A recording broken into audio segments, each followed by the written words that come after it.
Салом аз Тоҷикистон. Салом аз Олмон. Ман ҳозир дар Олмон мехонам дар шаҳри Мюнхен, дар шаҳри замини Бавария дар гостиница кор мекунам. Гостиница иҷода дар я практика мегзарам. Имсол аллакай аз сентябр дуюм курс шудам, ба соли дуюм гузаштам. Шумо кай ва чӣ тавр ба Олмон рафтед? Баъди мактаба тамом кардан ман фақат мехостам ки ягон ҷои дигар дар хонам, ягон шаҳрро дигара, давлатҳои дигара бинам. Фақат дар Тоҷикистон наистам ҷаҳонбинӣ бисёр шава. Ман як сол дар Тоҷикистон, дар Душанбе, дар маркази Декс немецкий забон хондам. У меня еще были учительницы, которые я училась индивидуально у них немецкому языку. И баъди ман агентство ёфтам, документома туғрӣ кардам и ба ҳамин программаи аупер ба Германия омадам, ба Олмон омадам. Пас аз хатми мактаби миёна рафтед ё ин ки ягон мактаби олӣ дар худамон хондед? Ман дар Тоҷикистон хонда будам и педагогический колледж будак, но я там училась на заочном. Я на заочном училась, работала и ходила курсы немецкий мерафтам параллельно.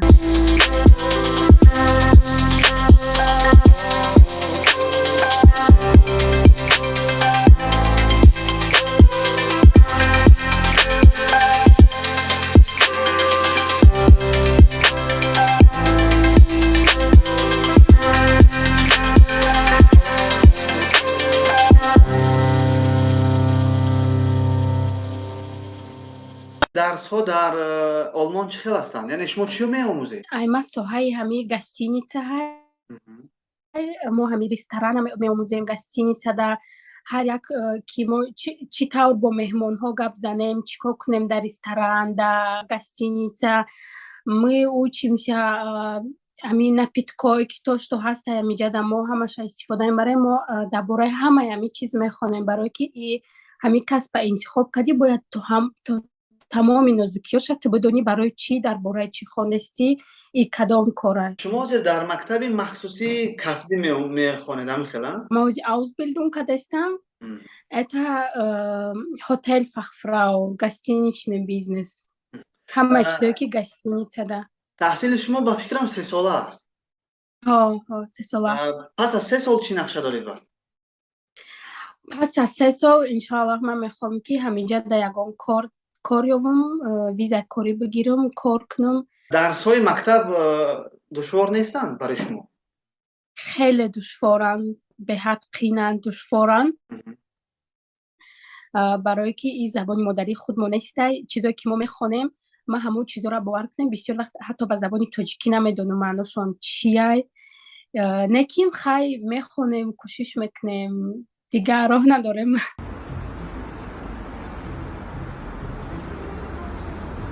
Акнун душвориҳо будааст, яъне хубиёаш чи аст дар ҳаминҷо хонданам? хубиёаш ин аст ки баъди тамом кардан метавонӣ тамоми дунё да, например, ман бо нақшаҳо дорам ки забони английский, ман ҳозир курси английский язык кофтастам. Мехоҳам камтар забони английский ман нақс кунам ки мумкин ки ман як умр дар Олмон намеистам. Мумкин баъди хатм тамом кардан ягон шаҳри дига, ягон давлати дига мерам кор кунӣ, ягон гостиницаи дига. То што ман ба ин диплом метавонам тамоми гостиницаҳои давлатда мисол кор кунам мирда. Яъне ба ҷуз аз хондан ҳозир шумо таҷрибаомӯзӣ ҳам мекунед дар кадомда гостинице? Ҳозир ман практика гузаштаистам дар гостиницаи шаҳри Мюнхен. Дар практика гузаштан чӣ мушкилиҳо аст барои шумо? Мо инҷа меомӯзем нозукиёи кора, чӣ қати клиентҳо кор кардана дар инҷа ҳамаша мо меомӯзем. Инҷа дар қинам нест, мушкилӣ надорад. Шумо забони олмониро дар давоми дар колледж таҳсил кардаантон омӯхтед ва фикратон буд ки бояд шумо Олмон хонданӣ равед. Акнун инҷа савол аст ки падару модар чӣ мегуфтанд ба ин тасмим? Рости гап, падару модари ман аввал розӣ набуданд ва ё боварӣ надоштанд ки ман мерам. Ман мегуфтам ки ман мерам ва ё боварӣ надоштанд ва ё хиёл мекарданд ки ман фақат мегӯям тамом. Вақте ки ҳамин процесда модари ман медид ки ман чӣ хел кор кардаистам, ки ман серьёзно ҳамин чиза гирифтаистам, я не сдаюсь как бы. ма оста мегуфтем инама документам ҳамаш ҷамъ шид, инама оила ёфтум, инама қатъи оилам имрӯз гап задам, инама да посольствои Германия термин гирифтам, инай хеле кардам, оста, и они уже привыкли. Потом охир да ма гуфтам, инама бояд инами число да январ будак 2020 будако, гуфтам ки ма бояд бидурам этот посольство.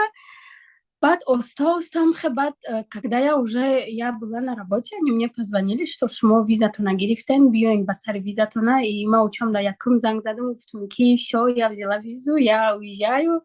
Она была удивлена, неким, она тоже была рада за меня, то, что умедит ки ма ин қадар кӯшиш кардастам, стараться кардастам, то, что я этого хочу. И баъд против нашидан остам. И сейчас они довольны, и ҳичи нагуфтам ба достоста. дар Тоҷикистон шумо кор мекардед ва он чӣ гуна кор буд? Ма дар якта частный садик воспитательница кор мекардам, воспитательница русского языка, и частный садик будак дар шаҳри Душанбе. Ҳозир дар Олмон ягон кор мекунед беғаз аз он практика? Не, ҳами практика мегзарем, ҳами мо зарплата получать мекунем, ҳар моҳ мо расум метиҳам барои ҳами практика гузаштан, ҳами уже кор мешава, дигар кор намекунем, фақат ҳами гостиницада. Ҳозир шумо ба дар куҷо меистед? Ма ҳозир аз тарафи гостиница, мо дар хона додагиян, мо дар хона зиндагӣ мекунем. ҳамроҳатон тоҷикон ҳастанд ё ин ки ҳамаш хориҷиҳо? Якта дугонам ҳаста, она тоже таджичка, она со мной, мы вместе начали Ausbildung, она только со мной, я тоҷика, дигар тоҷикоро намедонам. Дар ҳуҷрае ки ҳамроҳи як тоҷик духтари дигар меистед, шумо чӣ гуна хӯрок мехӯред? Яъне хӯрок пазида мехӯред ки аз берун? Бисёри вақт мо аз берун мехӯрем, барои ки мо вақт надорем тайёр кунем. Дар хона кор, дарс монда мешавем, рӯзои выходной тамоман намехоҳем ягон чӣ кунем, баъд бисёри вақт дар берун. Акнун бисёри вақт дар берун бошад, яъне ками вақт дар хона ҳаст, яъне агар ки ягон хӯрок пазед, чӣ мепазед? Ҳами авқотҳои тоҷикӣ, бисёри вақт мо қурутоб делаем, и шурб, суп делаем, домашний суп делаем, чтобы камтар ягон чизи гарм. Ҳами бисёри авқотҳои тоҷикӣ мекунем. Лекин инҷа ҳастаи магазинода ки авқотҳои тайёра мегирӣ, гарм мекунӣ, тамом, не нужно что-нибудь делать или это. Вай ролтон нест, а? Не. Дар Германия барои шумо ҳозир дар умум таҳсилу кор, яъне гӯем ба дараҷаи олии душвор нест ки шумо партофта биёед, я? Не, душвор нест. Иногда мешавад ки ман оилама ёд мекунам, ватана мехоҳам бирам, лекин дарсош камтар рости гап душворе, а корш, зиндагиш, не, шукри Худо, ҳамаш хуб, нас, меня устраивает всё. Олмониҳо ба шумо ҳамчун тоҷик чӣ гуна муносибат мекунанд? Бовар кунед, дар инҷа намегӣ ки мисол ман тоҷикам, олмониай, ҳама қатъи як хел рафтор мекунанд. Беҳад мардуми хубанд, ҳама қатъи як рафтор мекунанд. Хеле ту ту тоҷик, ту ягон каси дигар, хеле нестед дар инҷа. Шумо блогер ҳастед, яъне ҳар куҷое ки рафтед, сурат мемонед, видео мемонед, менависед ки масалан ман дар фалон ҷо будам, фалон чиз мана мақбул шид, фалон чиз мақбул нашид. Ҳамин идеяи блогерӣ чӣ гуна дар шумо пайдо шуд ва аз кай ин корро сар кард? Ребят, мы пришли в пляж, жаль, что всю эту красоту камера не может передать. Реально, такие эмоции.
вақте ки ман дар Тоҷикистон будам, ман доштам блоги худам доштам. Ман намедонам барои чӣ, но мне очень нравится вести блог. Это для меня как хобби. Я наслаждаюсь этим, что фоткаться, поделиться там, общаться со своими подписчиками.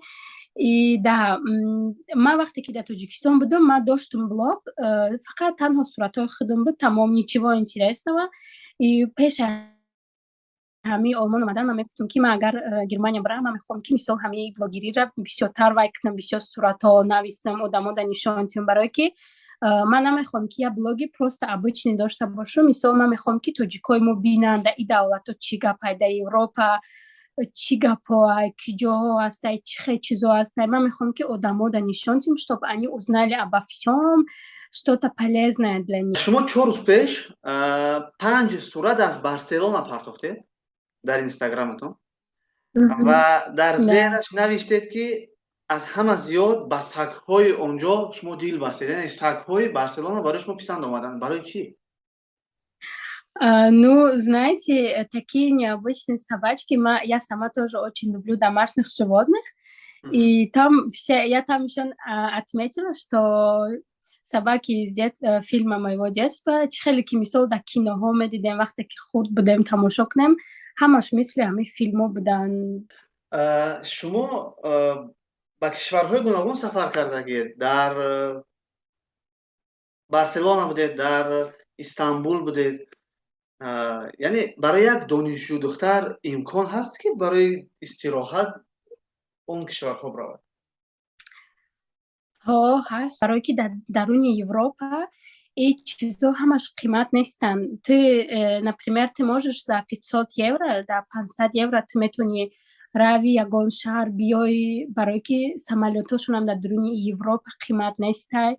Мы ҳамин билети ки гирифтем Барселона, туда-обратно за человека мы заплатили 100 евро всего лишь, тамом. Дар як фотозоне сурат гирифтаед ки онҷа паррандаҳо мепаранд ва онҷа бисёр ҷои машҳурам ҳаст ки одамони зиёди машҳур дар онҷа сурат гирифтагианд. Масалан, ба наздикӣ Джиган гирифта буд қати ҳамсараш. Онҷаро шумо чӣ хел ёфтед? Барои ҳам 5 сурат чӣ қадар пул расход кардед ки суратҳоро гирифтед? Ман мехостам ки ягон ҷои фотосессия, як ҷои дигаре кофтанӣ будам ки не ки ман уҷаро наёфтам. Ами фотозона именно дар центри Истанбул, ами плакатҳош задагиа уже мебинед дар раҳо ки мисол ами фотостудия. И ман барои ҳамаи суратҳо 120 евро супоридам. Ният надоред ки ҳамон тарзе ки шумо мефаҳмонед духтаро чӣ хел метавонанд ба барномаи Аупер ба Олмон бираванд, ҳамона онлайнӣ кунед, яъне дар инстаграмат. Агар идея биёя ягон чӣ мумкин, ман метавонам духтарои худмона ба программаи Аупер ёрдам кунам, Олмон биёянд.